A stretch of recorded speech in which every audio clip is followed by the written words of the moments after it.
The only time profit first doesn't work is when the business model is broken. But the genius of one of the geniuses of profit first is it will bubble up to the surface immediately.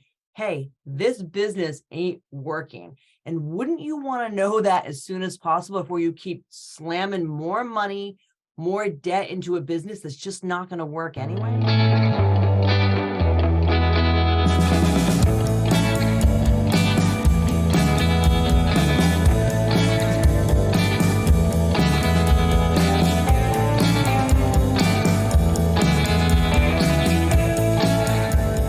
Hello, and welcome back to Beyond Common Business Secrets. Today, we have a very special guest with us. Kasey Anton is the founder of Spark Business Consulting, and she's the author of an upcoming book called Profit First for Restaurants. She specializes in helping small business owners start and maintain successful growth and financial habits using the Profit First system. Kasey has been in the restaurant industry for over 20 years and has spoken at conferences nationwide. And she loves to share her message on podcasts and this stage to help business owners all around the world. Kasey, thank you so much for being here. Oh my gosh, my pleasure. I love being here. Thank you for having me, Tracy.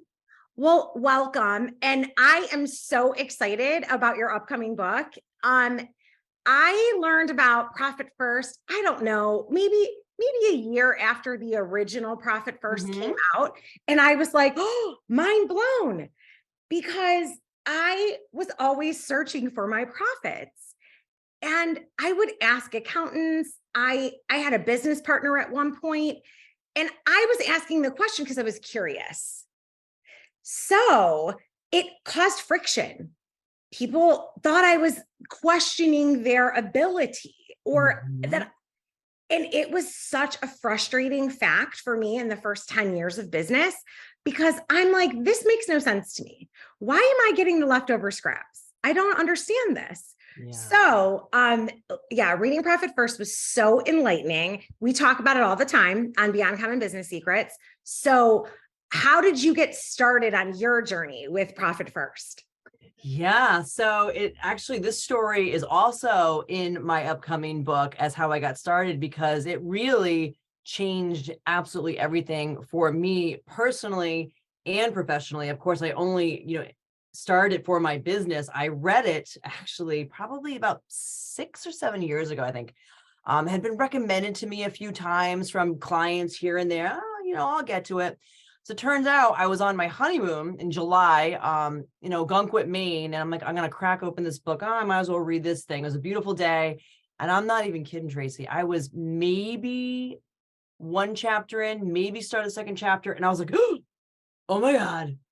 Oh my God. And I love books, and I read a ton of books and I love them.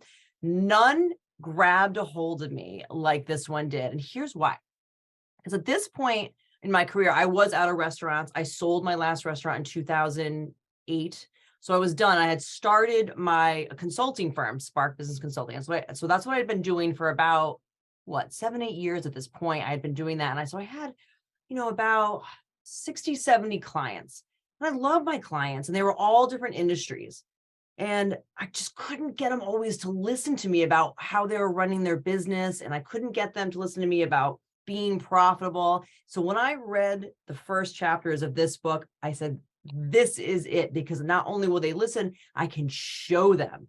I remember jumping off my chaise lounge chair. I go running back into our hotel room. I pick up the phone because like I said, it was my honeymoon. I think it was like a Tuesday.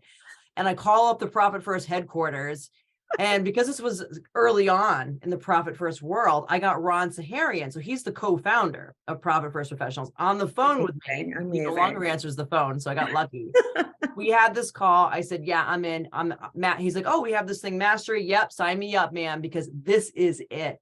And the rest, as they say, is history. I learned how to do it. I implemented it in my business. So for over 3 months, they watched me implement it. And it wasn't even just about profit. Profit First does so many other things for your business in terms of elevating it that it's just been a home run. And that's what I focus on these days. And is that what inspired you to write your upcoming book? Well, yeah, because not only have I just been all about profit first, for my business and my personal life, transformative easily. I mean, that's not even the right word. If there's a word beyond transformative, that would be the word. But then now, Beyond transformative. yeah, You literally said the word. That's what we call it around here, is beyond transformative, because we were always looking. So you said it. I love it. Beyond I love it. transformative. You said it.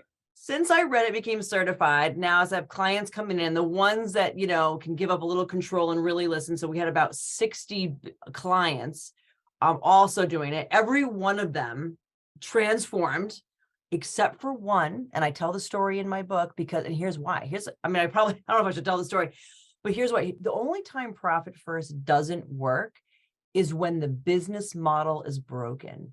But one of the geniuses of profit first is it will bubble up to the surface immediately. Hey, this business ain't working. And wouldn't you want to know that as soon as possible before you keep slamming more money, more debt into a business that's just not going to work anyway? So that's the only time it didn't work, but it actually did work, because it said to this, and it was a restaurant, and it said to them, hey, you're never climbing out of this hole. Your business model can't ever be profitable.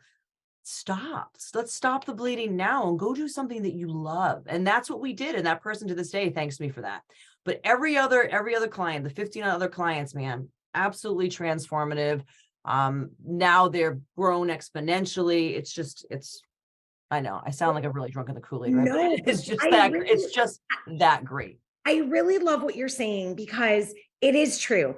It works no matter what. It works to show you what's rising to the surface and what you need to work on. I have had so many clients that started implementing profit first, and they're like, I don't have enough money in my operating expense account. And I was like, okay, but this is what you need to operate. So when you start forcing people to look at that, and you're like, oh, that's the only way to get out of the money sucking monster. Yep. And the only way to fix the business model. Yeah. So I love that. And it also, one of the things that highlighted, that I found really, really interesting when I first implemented it in my salon, and when I've always been coaching people, but in the beginning it was like some salons and some other creative businesses. What was coming up was people were trying to implement sort of the E-Myth model, like, you're going to work on your business instead of in it. And that's amazing. I mean, I read that book before I opened my first business that had employees. Like when I was a solopreneur for many years, that wasn't on my radar. But before I opened up and started having actual employees that were not 1099, the E-Myth was like, it was like the profit first at that time. So this is like 20 years ago or more. Me too. Yep. And I always was chasing that idea of, how do we get this to be where I can spend more time working on it than in it? Like, how do I get my team to outproduce me, basically? Absolutely. Well, what kept happening is every time you grow a high producer, then they would want to take your business. So it just was like a cycle. So what Profit First did was allow me personally, and then this was something that I ended up teaching often, to see how you have to grow that sales piece beyond what you think before you can actually earn the right to work in it. Well said. It's like otherwise I'm sorry, to work on it, right? Instead of in it. Like that is the thing, the golden thread, right? And so that was just been always my biggest takeaway. And the first thing I look at when somebody is like, I'm working so hard, I should have more profits. I should be more successful. Yeah, no, you're 100% right. I completely agree with that. And the E-Myth is something I read probably 20 years ago as well. And that reframe was fantastic and very much is what I needed at the time. Luckily, I think for myself is I already had a mind for numbers at the time. when I had my restaurants, as I talk about in the book, it was the best of times and the worst of times. In the last few years, and especially after September 11th, everything kind of changed. And I really had to learn how to stretch every single dollar and how to follow it from the moment it came into our restaurant to how it left. I mean, so I got really good at numbers. So that was kind of my skill set that I took into my consulting business after I got out of the restaurant industry. So that, just having the numbers, so having the E-Myth philosophy, but also understanding the numbers allowed me to do exactly what you said was, okay, if I want to take myself out of the business, but still have my business run, what does that need to look like for me? Who do I have to pay? Where does that money come from? How do I need to bring that in? So I kind of knew what the model needed to look like. I was lucky because I know most people do not. I mean, we have well over 200 clients now. I have a team of 13 fantastic people that work for me. So we can service these clients, but it's always the same no matter what industry. And we work with about 7 different industries at the moment. But it's the same. The model is just it's simply the same. You kind of have to understand what you need to bring in versus what needs to pay out to make that engine run and always be profitable. Always be profitable. Oh, otherwise it's not worth it. Right. Exactly. Oh, I love that. It's so true because I look back at just different decisions. I'm like, oh, would have done that different. So, and one of the things, and this is true, I think in every industry, the person that makes me laugh every time I think of this, so I always think of him as Keith Cunningham, things and stuff. It's all things and stuff in business. And I love that simple analogy because I think people overcomplicate it. And so we discovered the number one discovery for us when we implemented it is we had $25,000. $25,000 could have went on a great Hawaii vacation with those profits. I just always think of that. In like old inventory, old stuff that was just not even calculated. Like it just kept getting added on because, you train people to do inventory properly, but like little things fall through the cracks. The new thing happens, it doesn't take off. And that was mind blowing because it didn't look like it. It didn't look cluttered. It didn't look messy. So I'm sure that happens often in many different industries, but that is another thing. It's like literally your profits are literally like you might as well have drove down the road and thrown the money out the window because it was sitting there anyway. Oh my God, it's just so funny. 2 things that you've said already are things that I say all the time, and we just met. So that's kind of weird, right? I love it. So you talk about things and stuff. Yeah. So in the restaurant business, and the opening story of my book is hearts and lungs, which is meaning just like, this isn't hearts and lungs, people, it's dinner. Like it was something that a waiter had said. And I remember him throwing that out on a really busy Saturday night when like everybody was going and saying the chef was going to start throwing knives, right? It's like, it's not hearts and lungs, it's dinner. And that's how I start my book. And that's kind of like what you're saying with things and stuff. It's like, let's just get back to the basics. It's simple. And like in the restaurant industry, it's just about food and hospitality and taking care of somebody. Like, let's start there and build on that. So, so we're so similar in how we think about that. When people overcomplicate it, and believe me, every time I see someone that wants to show me another one of these crazy cuckoo spreadsheets with a freaking 28 colors on them, I actually had a call this morning with a client. He's in the screen printer. We work with a lot of screen printers. I'm like, get that spreadsheet away from me right now, Jared. Like, come on, buddy. Like, I know you love your spreadsheets, but I don't care. Like, let's get down to the numbers. Let's look at what's in your account. Let's look at what happened last month. Like, that's the reality. That's what keeps you honest. That's what I love about Profit First. It keeps you honest versus a bunch of spreadsheets, which may or may not be manipulated. Who knows? Like, not even consciously, but they can tell you the story that you want them to tell you. And that's not reality. So let's stick with reality. Accounting, Profit First keeps you honest, keeps it real, keeps it simple. And let's build a business and make some money. Oh, I love it. So tell me how you first just got involved in business in general. Like what brought you in? Because you're so passionate about it. And just like you said, like we obviously say a lot of things and think really similar, which I love meeting new people, right? That you're like, oh, I feel like I've known you forever. So tell me what got you involved in your business in the first place?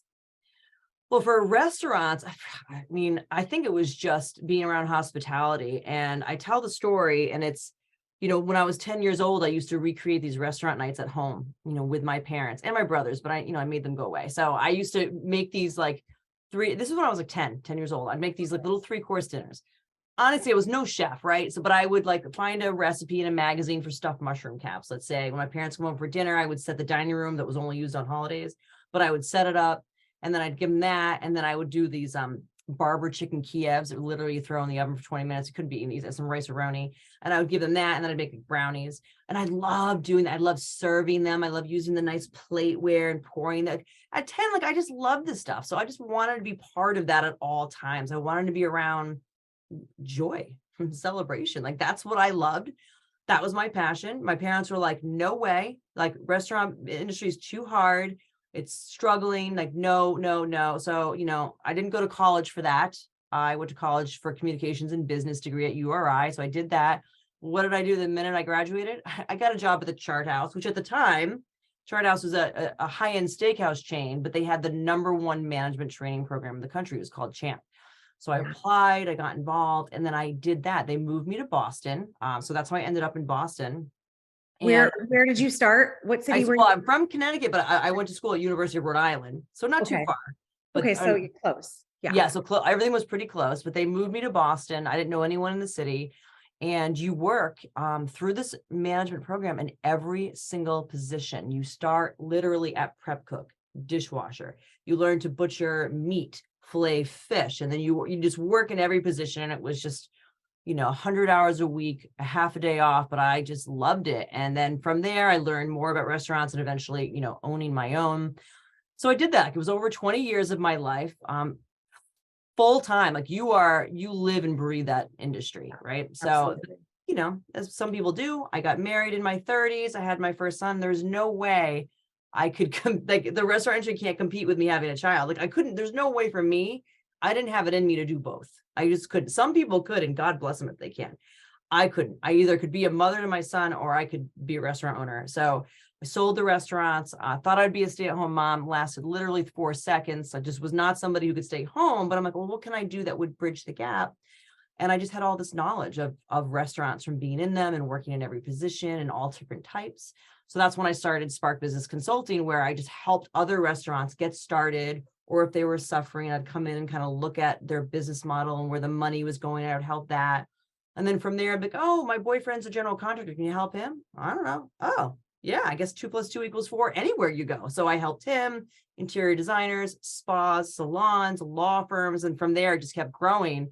Because what I find is so many entrepreneurs are so great at what they do, what they make, what they sell, whatever it is, but knowing the numbers, they put their head in the sand. Everybody does until you can't anymore, until that's dangerous. So that's kind of where I come in, as I take their head gently out of the sand. I'm like, listen, here's what's happening in your business. Here's how we can fix it, or here's how we should close it, which I hate that part, but honestly, it's doing them a favor. That's pretty rare though. Mostly it's like, I can fix this for you. Here's how we're going to do it. And I hold their hand and I get them there. And I love that. Like that to me is hospitality in its own way. I'm truly helping somebody create the business of their dreams. And that's what I want to be doing. Oh, I love that. That is truly it, right? It's like you're taking hospitality to that next level. So beautiful. So tell us how people can learn more and read the book and get in touch with you, all those good things. Oh, I'd love that. You and I could talk all day. I know we could. I'm just getting started, but I know we have our time. So the best way, you can go to KaseyAnton.com, and that's spelled K with a K. So it's KaseyAnton.com. And from there, you can pre-order the book. It comes out on June 27th, but it's available for pre-order right now. And then my business is Spark, SPARK, like spark plug. So it's sparkbusinessconsulting.com, where you can see about all the different services and industries and the clients we work with and all the fun that happens there. So those are the 2 ways. And you can reach me through either of those websites. I love talking to people. I love learning about businesses. I love learning about startups. Just reach out to me. I love it. Kasey, thank you so much, Kasey, for being here. We really, really appreciate you. And you just have such a wealth of knowledge. I love your approach and your thought process to profit first. So I cannot wait to dive in and read your book. So thanks for being here. And we'll have to have you back. Like, we'll just have to have you come back because, like I said, we could talk all day. Yep. Anytime. I love it. So all of those links will be below in the show notes. So you guys can check out everything that Kasey has shared with you today. Thank you so much for being here. And we will see you on the next one. Keep being beyond common so that you can lead your most amazing life.